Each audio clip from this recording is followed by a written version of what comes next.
dari kelompok 5 akan memperkenalkan diri. Saya Yoga Firmansyah dari kelas 11 IPA 4 absen 34. Saya Yuni Mandar Batun Rizky absen 36. Saya Sri Wahyuni absen 32. Saya Sinta Villa Agustin absen 30. Saya Semhadi absen 29. Saya Widya Yulianti absen 33. Saya Siti Rizkyati Musafa'ah absen 31. Saya Yuli Maulika absen 35.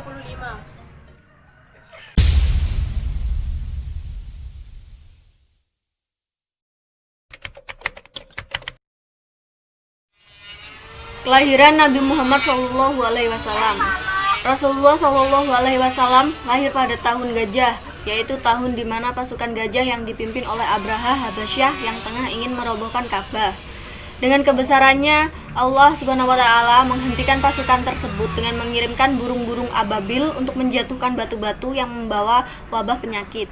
Kejadian ini terdapat dari Al-Quran surah Al-Fil yang berarti pasukan gajah.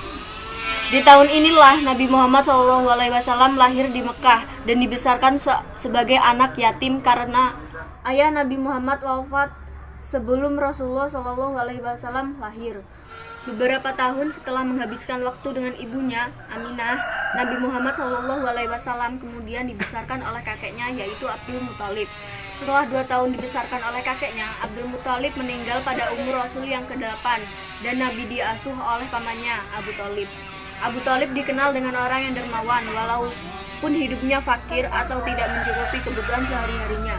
Hanya dengan keadaan tersebut, Nabi Muhammad SAW dapat berkembang dan tumbuh dengan pamannya.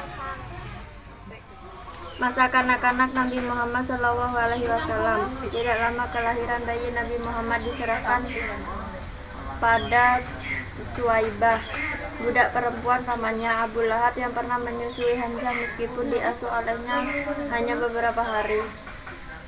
Nabi tetap menyimpan rasa kekeluargaan yang mendalam. Pada usia 5 tahun Nabi dikembalikan Halimah pada ibunya. Teman-teman beliau gembira saat ayah mereka pulang. Namun Rasulullah pulang dengan tangisan menemui ibunya. Beliau Nabi Muhammad SAW pergi ke kota ke tempat ayah beliau dimakamkan. Namun 2 tahun kemudian kakeknya Punyang berumur 82 tahun juga meninggal dunia. Maka pada usia 8 tahun itu Nabi Muhammad ada di bawah tanggung jawab Abi Thalib. Pekerjaan menggembala sekawanan ini cocok bagi perangai orang yang bijaksana dan perenung seperti Muhammad SAW. Mudah perhatiannya akan tergerak oleh tanda-tanda kekuatan gaib yang tersebar di sekelilingnya. Masa remaja Nabi Muhammad SAW. Saat berusia 12 tahun, Muhammad menemani Abu Thalib melakukan perjalanan dagang ke Syam. Ketika sampai di Busra, rombongan tersebut bertemu dengan rohib yang mengetahui tanda-tanda kenabian Muhammad. Rohib itu menasihati Abu Thalib agar merahasiakan hal ini dari orang-orang Yahudi. Menurutnya, sebaiknya Muhammad tidak memasuki Syam terlalu jauh sebab dapat mengancam keselamatannya dari perbuatan jahat orang-orang Yahudi. Abu Thalib pun segera mengajak rombongannya untuk menjauh dari tempat itu. Selain berdagang, Muhammad juga bekerja giat untuk memenuhi kebutuhan hidup sebagai penggembala kambing.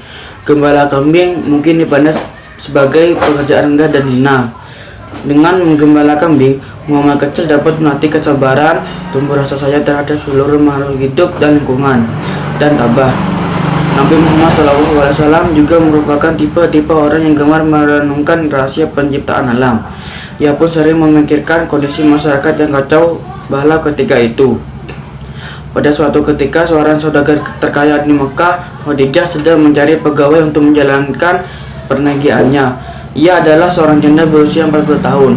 Kabar tersebut terdengar oleh Abu Thalib dan menyampaikannya kepada Muhammad. Beliau pun bersedia menjadi pegawai Khadijah karena sifat-sifat beliau yang lembut, halus tutur, katanya baik budi dan bekerja keras. Khadijah bersedia mengupah 2 kali lipat dari biasanya, yaitu dengan 2 ekor anak unta. Pernikahan Nabi Muhammad SAW dengan Siti Khadijah. Ketika Muhammad mencapai usia remaja dan berkembang menjadi seorang yang dewasa, ia mulai mempelajari ilmu bela diri dan memanah. Begitu pula dengan ilmu untuk menambah keterampilannya dalam berdagang. Perdagangan menjadi hal yang umum dilakukan dan dianggap sebagai salah satu pendapatan yang stabil. Salah seorang yang mendengar tentang kabar adanya anak muda yang bersifat jujur dan dapat dipercaya dalam berdagang dengan seorang janda bernama Khadijah. Ia adalah seseorang yang memiliki status tinggi di kalangan suku Arab. Reputasi Muhammad membuat Khadijah mempercayakannya untuk mengatur barang dagangan Khadijah. Muhammad dijanjikan olehnya akan dibayar 2 kali lipat dan Khadijah sangat terkesan. Seiring waktu, akhirnya Muhammad pun jatuh cinta kepada Khadijah. Mereka menikah pada saat Muhammad berusia 25 tahun dan saat itu Khadijah telah berusia mendekati 40 tahun. Namun ia masih memiliki kecantikan yang dapat menawan Muhammad. Khadijah amat tertarik dengan perwatakan mulia Muhammad. Lalu dia menyatakan rasa hatinya untuk menikah dengan Muhammad. Khadijah itu sangat gembira apabila Muhammad menerima lamarannya. Lalu berlangsunglah pernikahan mereka berdua.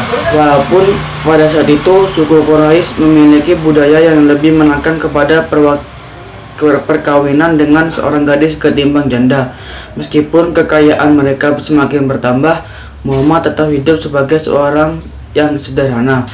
Ia lebih memilih untuk menggunakan hartanya untuk hal yang lebih penting. Masa kerasulan Nabi Muhammad SAW. Sifat bijaksana dalam diri Muhammad telah diakui masyarakat Mekah setelah melihat sosok Muhammad yang mampu menyelesaikan perselisihan antar kabilah. Suatu ketika, setelah banjir besar melanda sebagian kota Mekah, dinding-dinding Ka'bah pun retak. Seluruh penghuni kota kemudian bergotong royong memperbaiki, termasuk Muhammad. Ketika bangunan Ka'bah mencapai setinggi orang dewasa, Hajar Aswad atau batu hitam pun akan kembali diletakkan ke tempat semula di sudut timur. Persoalan pun muncul. Siapa yang seharusnya meletakkan kembali batu suci itu? Merupakan suatu kehormatan di kalangan Quraisy bagi kabilah yang mendapat kesempatan tersebut.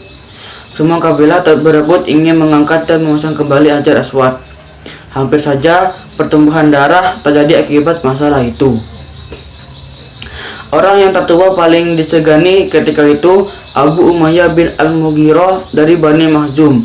Akhirnya mengutarakan idenya terkait permasalahan itu. Ia berkata, serahkan keputusan kamu ini di tangan orang yang pertama memasuki pintu Safa. Ternyata Muhammad yang pertama memasuki pintu Safa. Akhirnya ia ditunjuk untuk merumuskan solusi terbaik. Muhammad pun berkata, ambilkan selai kain. Setelah kain diambil dan dibentangkan, Muhammad lalu meletakkan Hajar Aswad di atas hamparan kain. Lalu beliau berkata lagi, silakan setiap ketua kabilah memegang ujung kain ini. Secara bersama-sama mereka lalu memegang ujung helai kain untuk membawa Hajar Aswad menuju tempatnya semula. Setelah sampai di tempat tersebut, Muhammad lalu mengambil batu itu dan meletakkannya di tempat semula. Dengan pendapatnya yang bijaksana, perselisihan dapat diakhiri. Setelah peristiwa itu, Muhammad diberi gelar Al-Amin, artinya orang yang dapat dipercaya. Nabi Muhammad SAW mendapatkan wahyu pertama. Sebelum menjadi seorang rasul, Nabi Muhammad telah mendapatkan karunia istimewa dari Allah seperti wajahnya yang bersih dan bersinar yang mengalahkan sinar rembulan.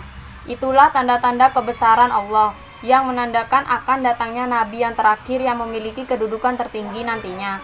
Rasulullah mendapatkan mimpi malaikat Jibril menghampirinya. Rasulullah menyendiri di Gua Hira sebelah di atas Jabal Nur. Dan turunlah wahyu yang pertama yang ia bawakan dari Allah Subhanahu wa Ta'ala. Bismillahirrohmanirrohim. Iqra bismi rabbikal ladzi khalaq, khalaqal insana min 'alaq. Iqra wa rabbukal akram, alladzi 'allama bil qalam. Artinya, bacalah dengan menyebut nama Tuhanmu yang menciptakan. Dia telah menciptakan manusia dari segumpal darah. Bacalah dan Tuhanmu yang maha pemurah yang mengajar manusia dengan penciptaan kalam. Dia mengajarkan kepada manusia apa yang tidak diketahuinya. Quran Surat Al-Alaq ayat 1-4. Walaupun Nabi merasa kelakuan, disitulah kisah Rasul dimulai. Disitulah tempat datangnya Nabi yang terakhir yang akan membawa kedamaian untuk seluruh umat. Dakwah Nabi Muhammad SAW secara terang-terangan. Nabi Muhammad SAW melakukan dakwah secara sembunyi-sembunyi selama 3 tahun. Kemudian turunlah ayat yang memerintahkan dakwah secara terang-terangan, yaitu Quran Al-Hijr ayat 93.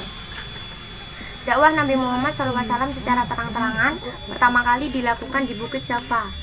Dalam dakwahnya itu, Nabi Muhammad menjelaskan bahwa tidaklah aku diutus oleh Allah, melainkan untuk mengajak mereka menyembah Allah SWT dan meninggalkan berhala. Kaum kafir Quraisy yang mendengar dakwah Nabi Muhammad tidak percaya sama sekali. Bahkan mereka mendustakannya, mengejek, bahkan Nabi dilempari batu dan kotoran. Yang mendustakan Nabi pada saat itu adalah Abu Lahab dan istrinya, dan Abu Jahal. Dakwah Nabi Muhammad secara terang-terangan untuk kedua kalinya dilakukan dengan mengumpulkan keluarganya di Bukit Syafa. Waktu itu diikuti oleh 40 orang termasuk Abu Lahab. Isi dakwah Nabi Muhammad SAW adalah peringatan dan ancaman Allah bagi orang-orang yang tidak beriman dan sebaliknya, kenikmatan surga bagi orang-orang yang beriman dan beramal soleh, yang disebutkannya pada hari akhiran. Pada hari akhiran kelak, beliau tidak dapat memberi pertolongan kecuali amal perbuatan sendirilah yang dapat menyelamatkannya. Mendengar dakwah Nabi Muhammad SAW, Abu Lahab berkata, "Binasalah engkau sepanjang hari. Apakah untuk hari ini engkau kumpulkan kami?" Abu Lahab mengambil batu dan melemparkannya kepada Nabi Muhammad SAW. Menghadapi kejadian itu, Nabi Muhammad SAW tetap sabar dan tabah dan berjiwa besar. Maka turunlah surat Al-Lahab ini. Peristiwa Isra Mi'raj. Perjalanan Isra. Pada dasarnya, Isra Mi'raj adalah dua peristiwa yang berbeda, namun terjadi dalam satu malam. Peristiwa Isra secara singkat pada suatu malam, Rasulullah SAW didatangi oleh malaikat Jibril dan kendaraan Buraq yang satu langkahnya secepat dan sejauh mata memandang. Rasulullah pun menuju ke sumur air Zam-Zam.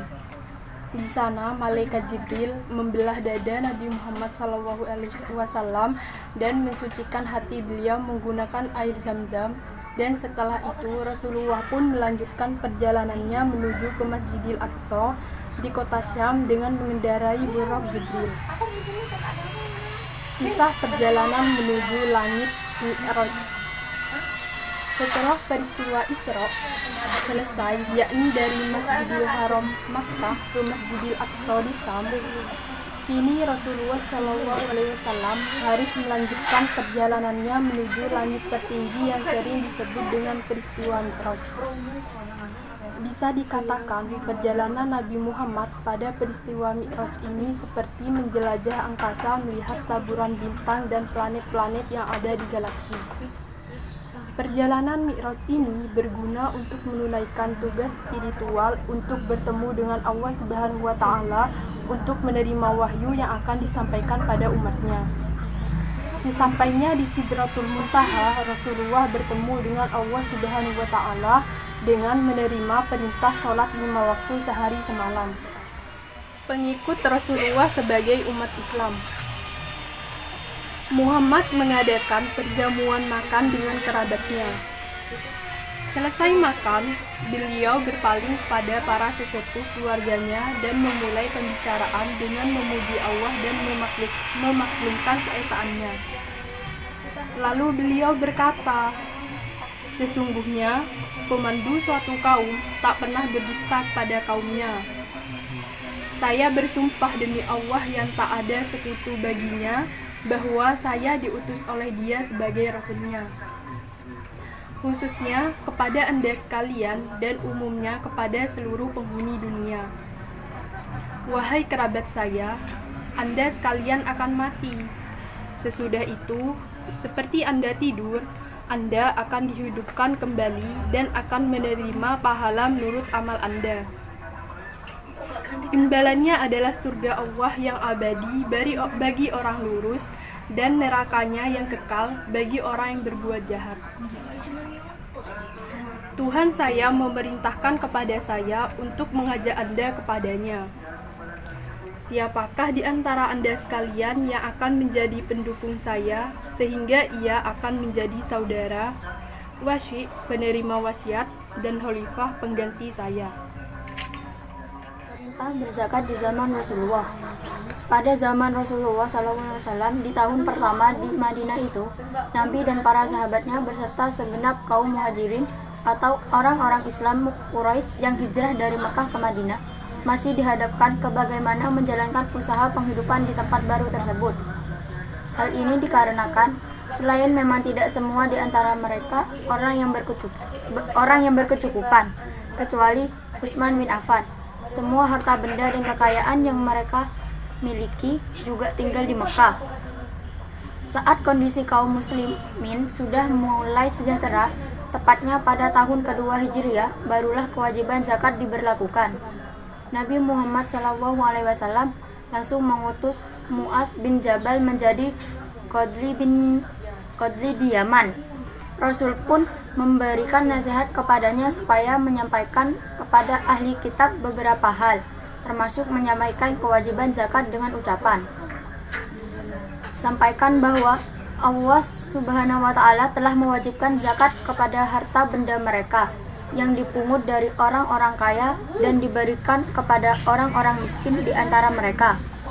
Sebagai kepala negara saat itu, ucapan Rasul langsung ditaati oleh seluruh umat muslim tanpa ada perlawanan. Harta benda yang dizakati di zaman Rasulullah SAW yakni binatang ternak seperti kambing, sapi, unta, kemudian barang berharga seperti emas dan perak. Selanjutnya, tumbuh-tumbuhan seperti syair atau jelai, gandum, anggur kering atau kismis, serta kurma. Namun kemudian berkembang jenisnya sejalan dengan sifat perkembangan pada harta atau sifat penerimaan untuk diperkembangkan pada harta itu sendiri, yang dinamakan ilat. Berdasarkan ilat itulah yang ditetapkan hukum zakat. Prinsip zakat yang diajarkan Rasulullah SAW adalah mengajarkan berbagi dan kepedulian. Oleh sebab itu, zakat harus mampu menumbuhkan rasa empati serta saling mendukung terhadap sesama muslim. Dengan kata lain, zakat harus mampu mengubah kehidupan masyarakat, khususnya umat muslim. Keistimewaan yang Allah berikan kepada Nabi Muhammad. 5 kelebihan yang tidak diberikan kepada orang sebelumnya. Dari Jabir bin Abdullah radhiyallahu anhu, Nabi Muhammad SAW bersabda, "Saya diberikan 5 hal yang tidak diberikan kepada seorang pun sebelum. Saya diberi 1. Saya diberi kemenangan dengan rasa takut yang ditimpakan kepada musuh-musuhku. 2. Bumi dijadikan tempat sholat dan suci untukku. Maka siapapun di antara umatku yang mendapatkan waktu sholat, hendaklah dia melakukannya. 3. Dihalalkan untukku harta ganimah dan itu tidak dihalalkan kepada orang sebelum saya. 4. Saya diberi syafaat. 5. Dahulu Nabi diutus hanya kepada kaumnya, tetapi saya diutus kepada seluruh manusia. Hadis riwayat Bukhari dan Muslim. B. Keistimewaan di hari kiamat. Dari Anas radhiyallahu anhu, Nabi Muhammad SAW bersabda, "Saya adalah orang pertama yang diberikan syafaat pada hari kiamat nanti. Nabi yang paling banyak pengikutnya di hari kiamat dan orang pertama yang mengetuk pintu surga." Hadis riwayat Muslim. Keistimewaan lainnya disebutkan di dalam riwayat Abu Hurairah radhiyallahu anhu. Rasulullah SAW bersabda, "Saya adalah pemimpin anak-anak Adam pada hari kiamat nanti. Saya orang pertama yang dibangkitkan dari kubur, dan saya orang pertama yang diberi syafaat oleh Allah, dan orang pertama yang memberi syafaat kepada umat manusia." Hadis riwayat Muslim. Wafatnya Nabi Muhammad SAW. Pada saat itu Abu Bakar sedang tidak di Madinah. Terjadi sebuah peristiwa yang sangat menyedihkan di mana Nabi Muhammad SAW wafat. Pada saat Abu Bakar diberitahu, beliau segera datang ke rumah Aisyah. Beliau mengucapkan, "Ketahuilah, barang siapa yang menyembah Muhammad, maka sesungguhnya Muhammad kini telah mati. Dan barang siapa menyembah Allah, maka sesungguhnya Allah tetap senantiasa hidup, tidak akan mati.